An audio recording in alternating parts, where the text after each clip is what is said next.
Next సూక్ష్మజీవ శాస్త్రంలో భాగంగా వైరస్లు.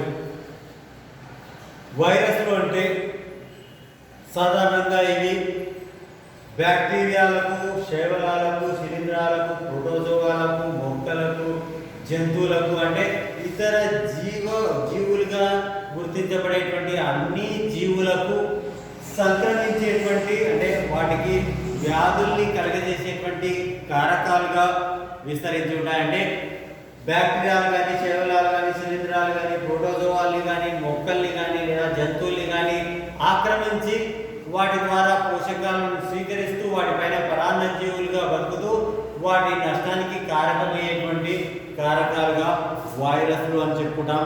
ఈ వైరస్ల గురించి ఫస్ట్ చూసినాం. వైవం అంటే మనకు విష పదార్థం అని అర్థం అనేది గ్రీక్ లోపల గమనించాం. అయితే ఈ వైరస్ అంటే ముఖ్యంగా వ్యాధిని సంక్రమించేటువంటి రేణువులుగా మనం చెప్పుకోవచ్చు. వ్యాధిని సంక్రమించేటువంటి రేణువులు అంటే వ్యాధిని కలగజేసేటువంటి రేణువులుగా గుర్తించడం జరిగింది. అవి ముఖ్యంగా మనకు అవికల్ప కణాంతస్థ పరాన్న జీవులుగా మనం చెప్పుకోవచ్చు. అంటే అవి ఏదైనా ఒక అతిథేయిని అది బ్యాక్టీరియా కానీ, శైవలం కానీ, శిలీంధ్రం కానీ లేదా జంతువు కానీ, మొక్క కానీ ఏదైనా ఒక అతిథేయిని ఆ కణాల పైన ఆక్రమిస్తే కానీ అది విస్తరించదు, లేదంటే అది స్తబ్దుగా ఒకే రకంగా ఉంటుంది. మరి ఈ మధ్యకాలంలో మీరు చూస్తూ ఉంటారు ఇది కరోనా వైరస్. అది ఎక్కడ మనకు జంతువుల లోపలికి వెళ్ళిన తర్వాత, మనుషుల లోపలికి వెళ్ళిన తర్వాతనే వాటి సంఖ్యని వృద్ధి చేసుకొని మనకు వ్యాధి తీవ్రత చేస్తుంది. కానీ బాహ్య వాతావరణంలో కొన్ని రోజులు మాత్రమే ఉండి అది నశించిపోతుంది.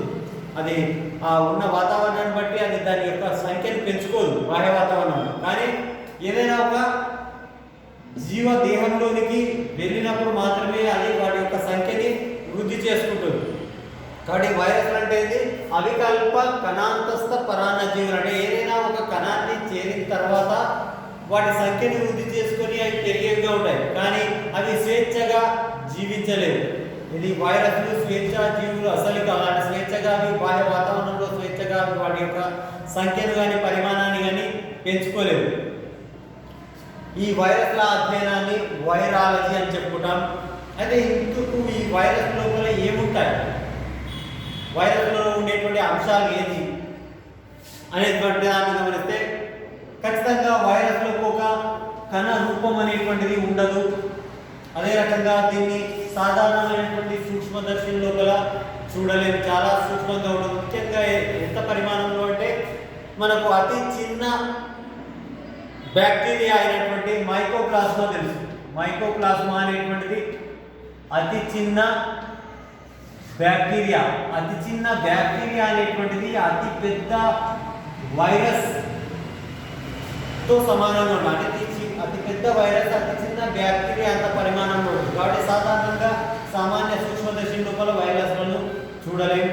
అయితే ఈ వైరస్లో ఉండేటువంటి భాగాలు మనం కలిస్తే ఏదైనా ఒక కేంద్రకామ్లము దాన్ని చుట్టి ప్రోటీన్ తొడుగు అనేటువంటిది విస్తరించడం. ఆ కేంద్రకామ్లము అంటే డిఎన్ఏ కానీ లేదా ఆర్ఎన్ఏ కానీ ఏదో ఒకటి మాత్రం ఉండదు. డిఎన్ఏ లేదా ఆర్ఎన్ఏ ఏదో ఒకటి ఉంటుంది కేంద్రకామ్లం. వాటి చుట్టూ ప్రోటీన్ తొడుగు ఉండి మనకు వ్యాధిని సంక్రమించేటువంటి కారకంగా వ్యవహరిస్తుంది. ఈ విషయాన్ని మనం ఫస్ట్ ఇయర్లో చెప్పుకున్నాం. వైరస్లు అంటే మనకు కేంద్రకామ్లము మరియు ప్రోటీన్ను కలిగి ఉండి వ్యాధిని సంక్రమించేటువంటి కారకాలుగా చెప్పుకున్నాం. కొన్ని ఏంటంటే వైరాయిడ్లు ఏదో ఒక మనకు కేంద్రకామ్లాన్ని మాత్రమే ఉండి వ్యాధిని సంక్రమిస్తే వైరాయిడ్ అన్నాం. అదే ఏదైనా ఒక ప్రోటీన్ మాత్రమే ఉండి వ్యాధిని సంక్రమిస్తే ప్రియాన్లు అన్నాం. గుర్తు తెచ్చుకోవాలి. ఇక్కడ వైరస్లు అంటే కేంద్రకామ్లం ఒకటి, ప్రోటీన్ రెండు కలిసి మనకు వ్యాధిని సంక్రమించేటువంటి కారకాలు ఉన్నాయి. ముఖ్యంగా కేంద్రకామ్లము డిఎన్ఏ లేదా ఆర్ఎన్ఏ ఏదో ఒకటి అయితే దాని చుట్టూ ప్రోటీన్ తొడుగు అనేటువంటిది విస్తరించి ఉండి అది మొక్కలకు, జంతువులకు, ఇతర జీవులకు వ్యాధిని సంక్రమించేటువంటి కారకాలుగా వ్యవహరిస్తే వాటిని మనం వైరస్లు అని చెప్పుకుంటాం. అంటే కొన్ని సందర్భాల్లో కూడా ఈ ప్రోటీన్లతో పాటుగా మనకు లిపిడ్స్, కార్బోహైడ్రేట్స్ లాంటివి కూడా మనకి వీటికి ఆచ్ఛేదనగా వీటిని ఈ వైరస్లను అంటిపెట్టుకొని ఉండవచ్చు. అది అరుదుగా, కానీ ఎక్కువగా మనకి కేంద్రకామ్లాల చుట్టూ ప్రోటీన్ మాత్రమే మనకు ఒక తొడుగుగా ఉంటుంది. అలాంటివి మనం వైరస్లు అని చెప్పుకుంటాం.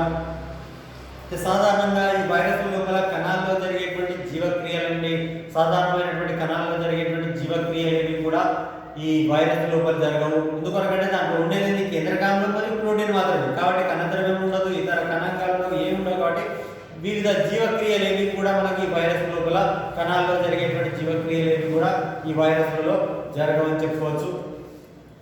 ఇకపోతే ఈ వైరస్ల యొక్క ఆవిష్కరణ ఏ రకంగా జరిగింది, వాటిపైన పరిశోధన చేసినప్పుడు ఏ రకంగా మొదటగా గుర్తించారు అనే దాన్ని మనం పరిశీలిస్తే మనకు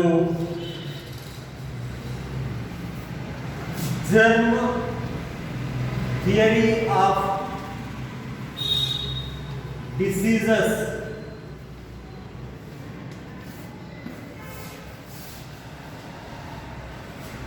వ్యాధి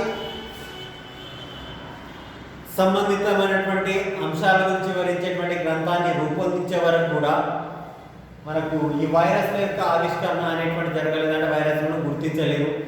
ఇది జర్మ్ థియరీ ఆఫ్ డిసీజెస్ గ్రంథంలో ఉండేటువంటి అంశాల లోపల మనకి వైరస్ల గురించి ప్రస్తావన లేదు, అంటే అప్పటికి తెలుసుకోలేదు. కానీ 1892 లోపల డిమిత్రీ ఇవనోవ్స్కీ అనేటువంటి శాస్త్రవేత్త అయిన రష్యన్ పెథాలజిస్ట్, అంటే రష్యన్ వ్యాధి శాస్త్రజ్ఞుడు అని చెప్పుడు, వ్యాధికి సంబంధించినటువంటి శాస్త్రవేత్త లేదా డాక్టర్గా చెప్తాం, రష్యన్ పెథాలజిస్ట్.